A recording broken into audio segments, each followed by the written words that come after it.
नमस्कार मंडळी, श्री स्वामी समर्थ. स्वागत आहे तुमचं माझ्या यूट्यूब चॅनलवरती.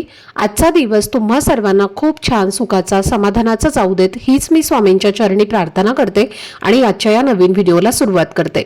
पण त्या अगोदर तुम्ही माझ्या चॅनलवरती जर नवीन असाल तर चॅनलला पण लगेच सबस्क्राईब करा आणि कमेंटमध्ये श्री स्वामी समर्थ लिहायला अजिबात विसरू. उद्या 2 एप्रिल गुरुवारचा पवित्र दिवस आहे आणि या दिवशी हनुमान जयंती साजरी केली जाणार आहे. दरवर्षी चैत्र पौर्णिमेला हा सण साजरा केला जातो कारण याच दिवशी भगवान हनुमानांचा जन्म झाला असं मानलं जातं आणि म्हणून हा दिवस त्यांच्या जन्मोत्सवाच्या रूपात मोठ्या भक्तिभावाने साजरा केला जातो. यंदा चैत्र पौर्णिमेची सुरुवात 1 एप्रिलला सकाळी 7:06 झाली आहे आणि ती 2 एप्रिलला सकाळी 7:48 समाप्त होणार आहे. आणि भगवान हनुमानांचा जन्म सूर्योदयापूर्वी झाल्यामुळे उदय तिथीनुसार हनुमान जयंती आपण 2 एप्रिलला साजरी करणार आहोत. हनुमान जयंती हा केवळ एक सण नाही तर श्रद्धा, भक्ती, शक्ती आणि निस्वार्थ सेवेचा उत्सव आहे. या दिवशी संपूर्ण भारतात भक्तीचे वातावरण निर्माण होते. प्रत्येक घरात आणि मंदिरात हनुमान चालीसेचा पाठ केला जातो. मंदिरे दिव्यांनी आणि अगरबत्तींनी उजळून निघतात आणि भक्त मनापासून हनुमानांकडे धैर्य, संरक्षण आणि यशासाठी प्रार्थना करत असतात. आणि अशा सकारात्मक आणि पवित्र वातावरणात केलेले छोटे उपाय देखील खूप प्रभावी ठरतात. या दिवशी स्नानालाही खूप महत्त्व दिलं जातं. अनेक जण तीर्थक्षेत्री जाऊन पवित्र स्नान करतात कारण असं मानलं जातं की यामुळे शरीर, मन आणि आत्मा शुद्ध होतो. पण प्रत्येकाला तीर्थस्थळी जाऊन स्नान करणं शक्य नसतं आणि म्हणूनच आज मी तुम्हाला एक सोपा असा उपाय सांगणार आहे, तर तो तुम्ही घरीच करू शकता. उद्या सकाळी अंघोळीच्या पाण्यात एक खास वस्तू टाकून स्नान केल्यास त्याचा सकारात्मक परिणाम तुमच्या जीवनावर होऊ शकतो आणि असं मानलं जातं की यामुळे नकारात्मकता कमी होते, अडथळे दूर होतात आणि मनात नवीन ऊर्जा निर्माण होते. तर ही वस्तू नेमकी कोणती आहे, ती कोणत्या वेळेत वापरायची आहे आणि हा उपाय कसा करायचा आहे याची संपूर्ण माहिती आजच्या व्हिडिओमध्ये मी तुमच्यासोबत शेअर करणार आहे. त्यामुळे व्हिडिओ हा स्किप न करता शेवटपर्यंत नक्की पहा, जेणेकरून तुमच्यापर्यंत योग्य ती माहिती पोहोचेल. आणि तुम्ही माझ्या चॅनलवरती जर नवीन असाल तर चॅनलला पण लगेच सबस्क्राईब करा आणि बेल आयकॉनला सुद्धा प्रेस करा, म्हणजे मी जेव्हा कधीही नवीन व्हिडिओज अपलोड करेन त्याचं नोटिफिकेशन सर्वात आधी तुम्हाला मिळेल आणि तुमचा एकही व्हिडिओ हा मिस होणार नाही. तसेच हाईप बटनवर देखील क्लिक करा. आज या व्हिडिओमध्ये तुम्हाला मी जो उपाय सांगणार आहे तर तो तुम्ही 2 एप्रिल म्हणजेच गुरुवारी हनुमान जयंतीच्या दिवशी करायचा आहे. कारण हा दिवस अतिशय पवित्र मानला जातो आणि या दिवशी गंगा स्नान करून भगवान शिव, भगवान विष्णू, माता लक्ष्मी आणि भगवान हनुमान यांची पूजा करण्याची परंपरा आहे. असं म्हटलं जातं की या दिवशी गंगेमध्ये स्नान केल्याने अनेक जन्माचे पाप कमी होतात, दुःख दूर होतं आणि पितृदोषापासूनही मुक्ती मिळते. तसेच जीवनातील अनेक अडथळे कमी होऊ लागतात. पण आपल्यापैकी प्रत्येकाला गंगा नदीवर जाऊन स्नान करणं शक्य नसतं आणि म्हणूनच आपण घरीच एक साधा उपाय करून त्याचं पुण्य मिळवू शकतो. उद्या तुम्ही अंघोळीच्या पाण्यामध्ये काही विशेष वस्तू टाकून स्नान केलं तर त्यालाही पवित्र स्नानाचं महत्त्व मिळतं आणि त्यामुळे शरीर, मन आणि आत्मा त्याचबरोबर विचार शुद्ध होण्यासाठी मदत होते. तसेच नकारात्मक ऊर्जा कमी होऊन सकारात्मकता वाढते. आपल्या जीवनात काही वेळेला अडचणी येत राहतात, कामं पूर्ण होत नाहीत, मेहनत करूनही यश मिळत नाही किंवा घरात आर्थिक समस्या निर्माण होत राहतात आणि कधी कधी असंही वाटतं की कोणीतरी नजर लावलेली आहे आणि काहीतरी नकारात्मक प्रभाव आहे. अशा वेळी असे छोटे उपाय आपल्याला मानसिक आणि आध्यात्मिक आधार देतात आणि श्रद्धेने केले तर त्याचे परिणामही जाणवू लागतात. ज्योतिषशास्त्रानुसार आपल्या कुंडलीतील काही ग्रह अशुभ स्थितीमध्ये असतात तर त्याचा परिणाम आपल्या आयुष्यावर दिसतो. पण काही साध्या उपायांनी त्या प्रभावात कमी करता येते आणि त्याचे जे प्रभाव जो आहे तर तो कमी करता येतो आणि म्हणून हनुमान जयंतीसारख्या पवित्र दिवशी केलेले उपाय अधिक प्रभावी मानले जातात.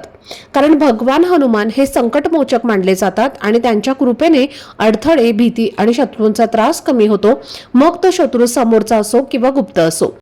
हा उपाय करण्यासाठी तुम्हाला उद्या सकाळी लवकर उठायचं आहे.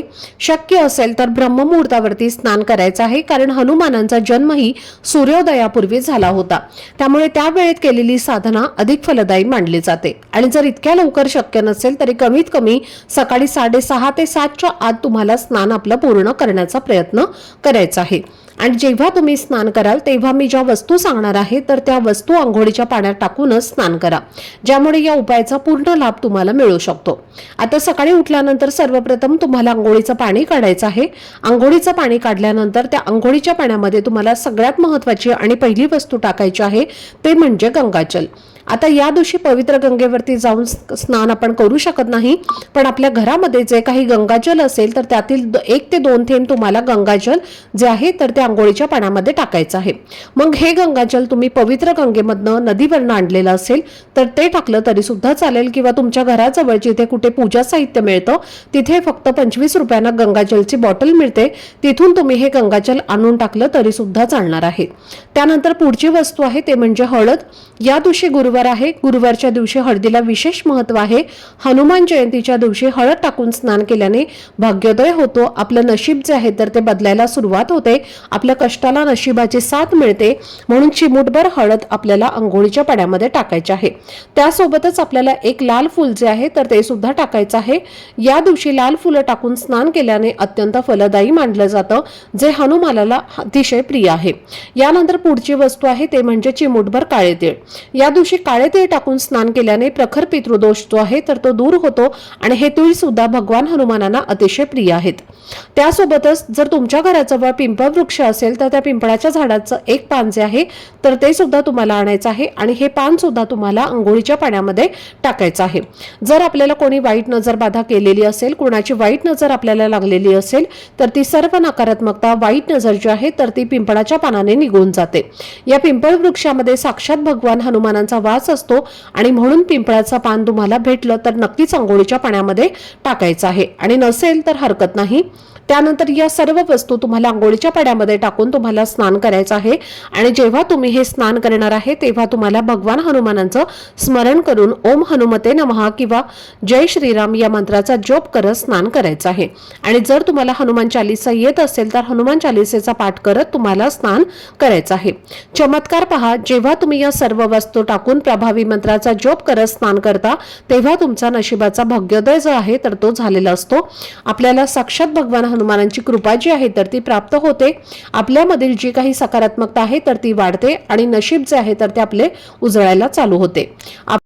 आपल्याला शारीरिक आणि मानसिक शांतता जी आहे तर ती सुद्धा मिळते, आणि म्हणून हा उपाय जो आहे तर तो प्रत्येकाने उद्या म्हणजेच गुरुवारी हनुमान जयंतीला आवर्जून करायचा आहे। घरातील अगदी लहान मुलांपासून ते मोठ्यांपर्यंत सर्वांनी हा उपाय जो आहे तर तो आवर्जून करायचा आहे। आता स्नान करून झाल्यानंतर तुमच्या देवघरातल्या देवतांची विधिवत पूजा करून घ्यायची आहे, आणि तुम्हाला एक अतिशय प्रभावी असा उपाय करायचा आहे। तर पहा, आपल्या देवघरामध्ये हनुमानांचा फोटो किंवा मूर्ती जी आहे तर ते आपण ठेवत नाही, म्हणून आपण प्रत्येक जण या दिवशी हनुमानांची पूजा ही मंदिरामध्ये जाऊनच करणार आहे। आणि तुम्हाला काय करायचं आहे, रुईची 5, 7 किंवा 11 अशा संख्येमध्ये पानं घ्यायची आहेत, आणि स्वच्छ धुवून काढायचं आहे। प्रत्येक पानावरती तुम्हाला लाल चंदनाने किंवा शेंदुराने राम हा शब्द लिहायचा आहे, आणि त्या पानांची एक माळ बनवायची आहे। आणि जर तुमच्याकडे रुईचं पान नसेल तर तुम्ही पिंपळाची पानं घेतली तरी सुद्धा चालेल, आणि त्यासोबतच एक नारळ लागणार आहे, आणि त्या नारळामध्ये पाणी असेल तर असाच नारळ तुम्हाला घ्यायचा आहे।